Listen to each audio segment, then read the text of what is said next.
Elon Musk is a billionaire CEO of SpaceX and Tesla, co-founder of PayPal, founding chairman of SolarCity. The determined engineer's big dreams transformed 3 industries. And one of the most influential innovators in the world. Elon Musk built a reputation for changing the game by ignoring the rules. He went from being bullied as a child in South Africa. I was, bullied quite a lot. I did not have a sort of happy childhood, to be frank. It was quite rough. Teaching himself to code at a young age. When Elon was 10 years old, he got tested by IBM, and he was found to have one of the highest aptitudes they'd ever seen for computer programming. I tried to take some computer classes, but I was way ahead of the teacher. To building companies that are reshaping space travel, electric cars, and the future of humanity. I'd really love to go to Mars, and that's the overarching goal of SpaceX. Becoming the richest person in the world with a net worth of over $800 billion. Tesla could give Elon Musk the chance to become the world's first trillionaire.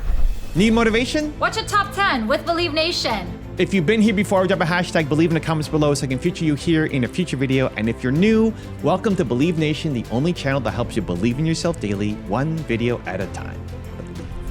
Okay, let's kick it off with rule number 1. Ask better questions. Earth turns out to be this computer to understand, to figure out the answer of the meaning of life. And it comes up with the answer 42. But then it's like, what the heck's 42 mean? And it turns out, well, actually the hard part is the question, not the answer. And for that, you need a much bigger computer than Earth. So basically what Douglas Adams was saying is that we actually don't know how to frame the questions properly. And so I think by expanding the scope and scale of consciousness, we can better understand what questions to ask about the answer that is the universe. Rule number 2, set aggressive deadlines. On the deadlines front, I generally actually try to aim for a deadline that I at least think is at the 50th percentile. So it's not like an impossible deadline, but it's the most aggressive deadline I can think of that could be achieved with 50% probability. Which means that it will be late half the time. But whatever, like, there is like a law of gaseous expansion that applies to schedules. Like whatever schedule you like, if you said we're going to do this something in like 5 years, which to me is like infinity time, it will expand to fully available schedule, and it will take 5 years. There's a physical limit. Like that, like physics will limit how fast you can do certain things. Like scaling up manufacturing, there's a rate at which you can move the atoms and scale manufacturing. That's why you can't like instantly make 1 million of something, million units a year or something. You've got to design the manufacturing line. You got to bring it up. You got to ride the S curve of production. So. Yeah, I guess like I'm trying to think, what can I say that's actually helpful to people? I think generally a maniacal sense of urgency is a very big deal. And you want to have an aggressive schedule, and then you want to figure out what the limiting factor is at any point in time and help the team address that limiting factor. Rule number 3, invest in what you believe. If it's long-term for a company, then you can say like, well, do you like the products or services of that company? And is it likely do you like the product roadmap? Do you like, it seems like they make great products and they're likely to make great products in the future. If that's the case, then I would say that's probably a good company to invest in. And I think you also want to believe in the team. So if you're like, well, that's a talented and hardworking team. They make good products today. They seem to be still motivated to make things in the future. Then I'd say that's a good company to invest in. Fair point. Yeah, and now that won't solve for the daily fluctuations, which happen and sometimes are pretty extreme. But over time, that is the right way to invest in stocks, because a company is just a group of people assembled to create products and services. So you have to say, well, how good are those products and services? Are they likely to continue to improve in the future? If so, then you should buy the stock of that company, and then don't worry too much about the daily fluctuations.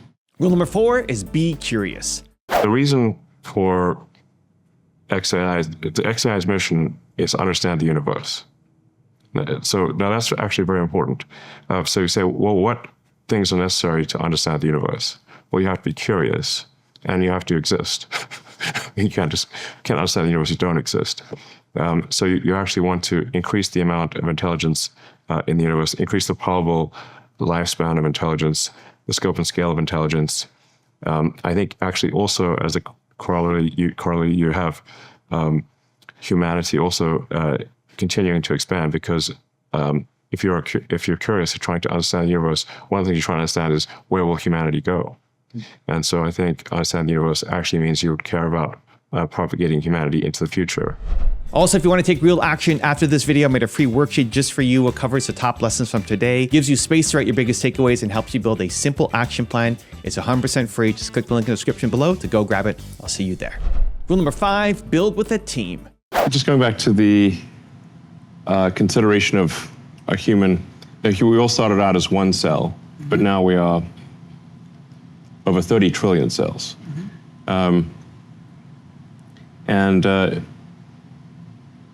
But I think most people feel like they're one body.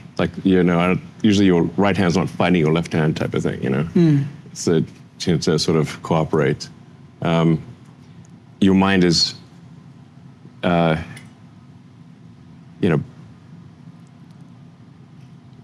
just a vast number of neurons. But most of the time, it doesn't feel like there's, a trillion voices in your brain. Hopefully not. So there's clearly more that happens when you have trillions of cells working as a cellular collective than, say, one cell, or a small, small multicellular creature. There's clearly something different that happens. Like you can't talk to a bacteria, Yeah. It's very silent.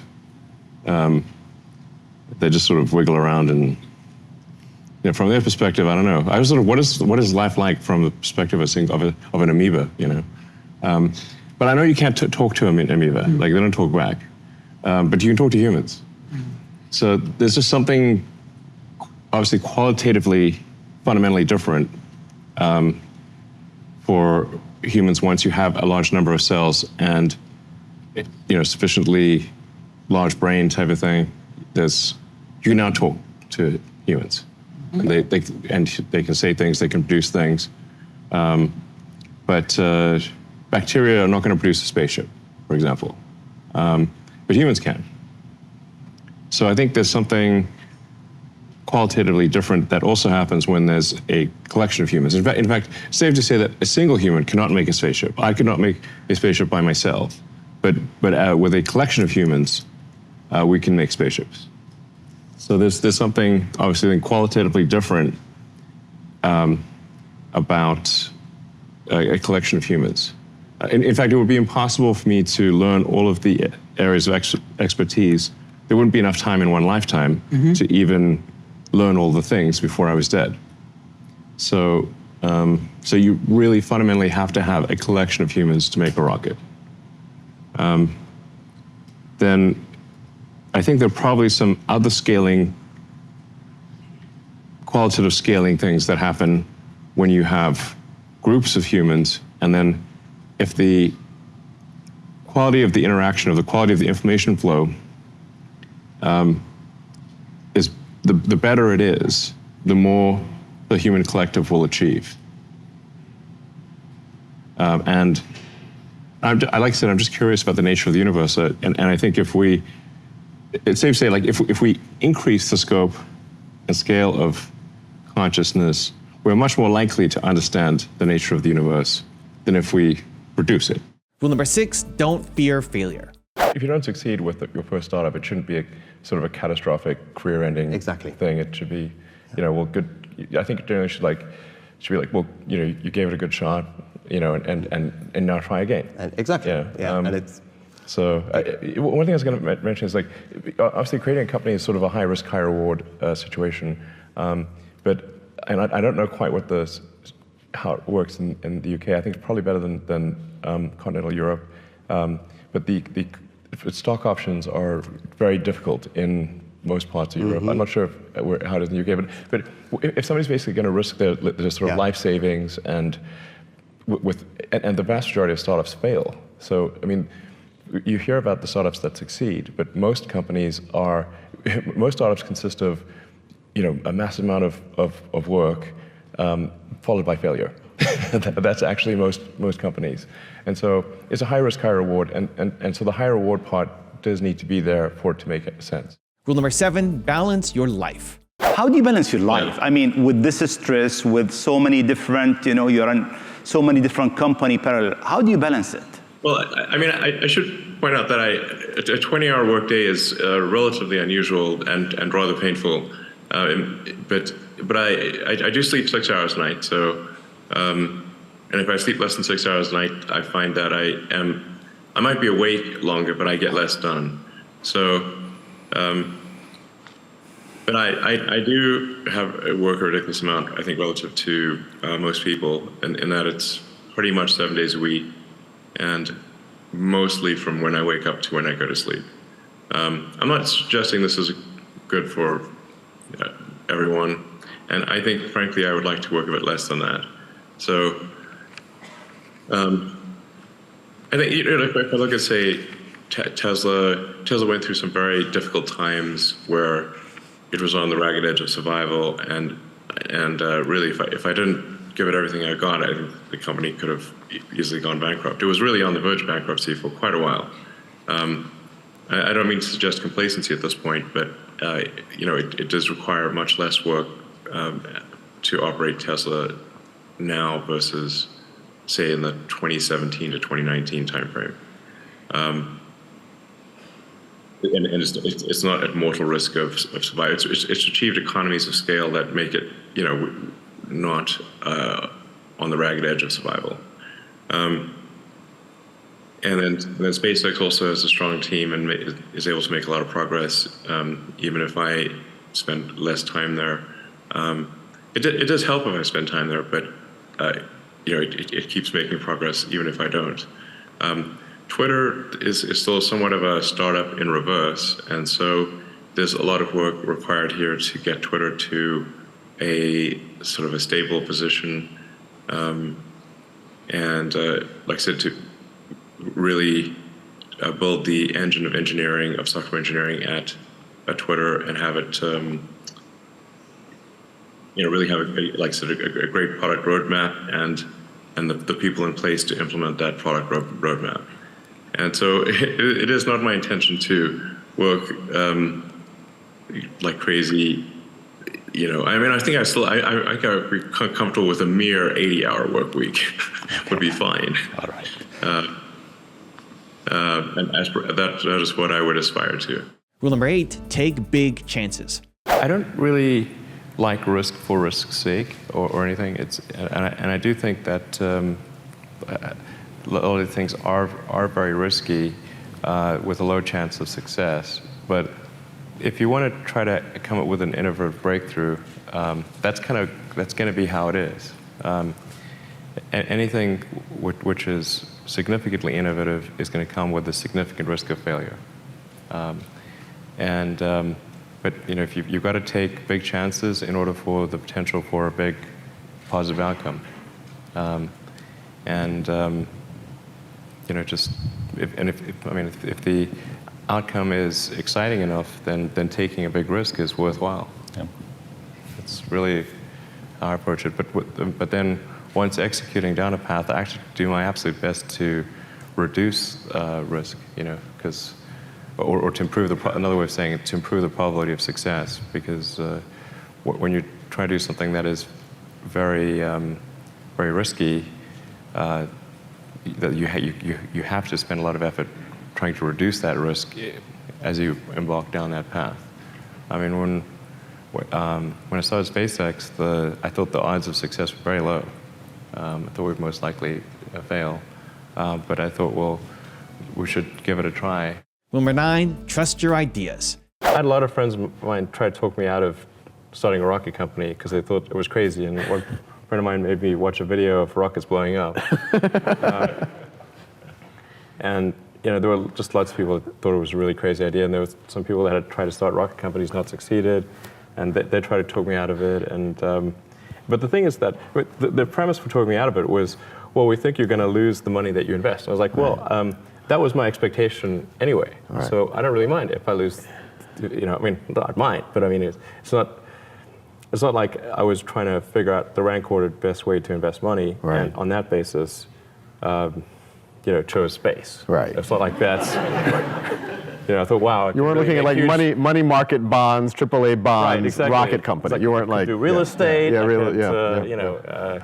Invest in shoemaking, anything. And whoa, space is highest ROI. Exactly. That is not what that wasn't the premise. I just thought that it was important that humanity expand beyond Earth, and we weren't doing that. So maybe there was something I could do to kind of spur that on. And number 10, the last one before a very special bonus clip, is ask the right questions. When I was in high school, I thought I'd most likely be doing physics at a particle accelerator. So that's what I was. Physics and computers. I mean, I got distinctions in 2 areas, in physics and computer science, and those were, some of my 2 best subjects. And then I thought, okay, well, I want to figure out what's the nature of the universe, and so go try to work with people, banging particles together, and see what happens. And then it sort of things went along, and then the superconducting super collider got canceled in the U.S. And that actually was like, whoa, what if I am working at a collider? It's been all these years, and then the government just cancels it. Wow. And then was like, I'm not going to do that. So it's like, well, we roll back a little. Like I was trying to figure out when I was a kid, I had like this existential crisis. I don't know, I was about 12 years old or something, and I was like, well, what does the world mean? What's it all about? Are we living some meaningless existence? And then I made the mistake of reading Nietzsche and Schopenhauer, and I'm like, whoa, don't do that. Not you need to be a little older, I think. No, and actually, lately, these days, I sort of reread it. So I was like, he's not that bad. He's got issues, no question about it. But it's anyway. But then I read The Hitchhiker's Guide to the Galaxy, Douglas Adams, which is like quite a good book on philosophy, I think. And I was like, okay, we don't really know what the answer is, obviously. But the universe is the answer. And really, what are the questions we should be asking to better understand the nature of the universe?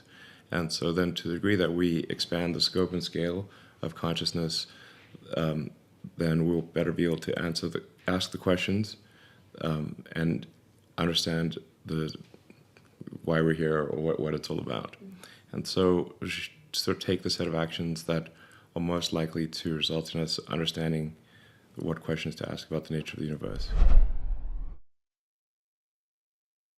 When I started the first internet company, Zip2, with my brother and another person, Greg Kouri, it wasn't really with the thought of being wealthy. I've got nothing against being wealthy, but we'll get back to that later too. but it's just it was just from the standpoint of wanting to be part of the internet, and I figured if we could make enough money to just get by, that would be okay. And when we started off. We literally only had like one computer, and so it would be our web server during the day, and I'd code at night. And we just got a small office in Palo Alto back when rent was not insane, and it cost us like $450 a month. It was cheaper than an apartment, so we actually just slept in the office and then showered at the YMCA on Page Mill, El Camino. So we'd walk over there and shower. And that was actually, I think that was when I first met you, by the way. So I don't know how many people, probably not many people know this, but we actually pitched Steve in like January '96 on the Zip2 business plan. And actually, I thought Steve was actually one of the most up to speed on on what actually was in our business plan. Most of the people we met did not actually read our business plan. In fact, a lot of venture capitalists we met at the time didn't even know what the internet was. They'd never used it, and they didn't think it would amount to anything. I'm not sure if we still do. Yeah, right. Yeah, I'm talking like, sort of well-known people on Sand Hill. I was like, wow, okay. But at the time, nobody had made any money on the internet, so I guess that's, then it wasn't really clear evidence that there was a business. And congratulations, you're one video closer to who you're meant to be. Believe.